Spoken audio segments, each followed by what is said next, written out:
A day in my life as a vlogger nga dangan for today's video guys.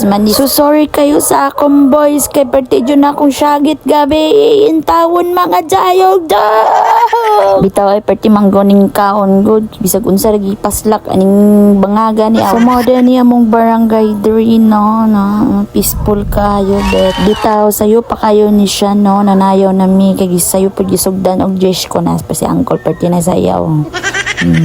Nalupig mo ni Uncle ne. Muna akong ayaan gwapa din yung partner. Diba naka-jackpot si ate? Wow! Bitaw ya SS mo sa imuang hobby puhon. Paggama na mo ito'y te para na magsunod-sunod ninyo te. Nalupigan mo sayaw nun na. Kaya na jud ba na jud ko lang, di ba? Sweet kayo, makasuya kayo. So, muna ni mga dangan po dari o mga dangan, mga auntie o uncle. Di ba? Happy kayo, basta di school lagi. Warsak kita daring napita.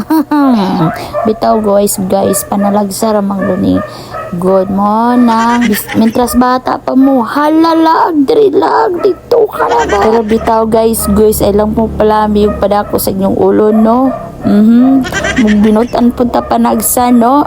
Bitaw, mintras kuan pa atong tuhod, diri yung mga katiila na to, ato ni ilihok-lihok, oy, naunsa man. Hala, sige ya, banat judaw, sayaw na, tara, disco nata.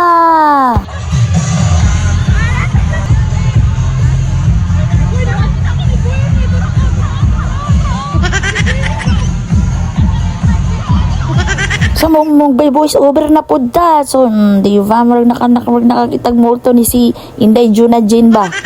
Bitaw kay nakitaan man nila si Queenie ang classmate na mo sa elementary nga pinakagwapa na mo during the Peter San Miguel. Di ba giad to din ni Marites. So bitaw guys, born ni sila kung mga kababata pa since birth. Nagipanganak ni since naapamisamong lagay sa among amahan, di ba? So mga ay di pa palupig niyang anak non nanis ko pag siya non lupig mo di ba dalaga na dyan kay dalaga mar daghan na tang witiro na ni Mar kay magpabuyag na pud ni sila buho nagkadako Diyos ko panganak pagbalig sa gatos mo na si kuya si Queenie mo na kong gingon mo na yung bana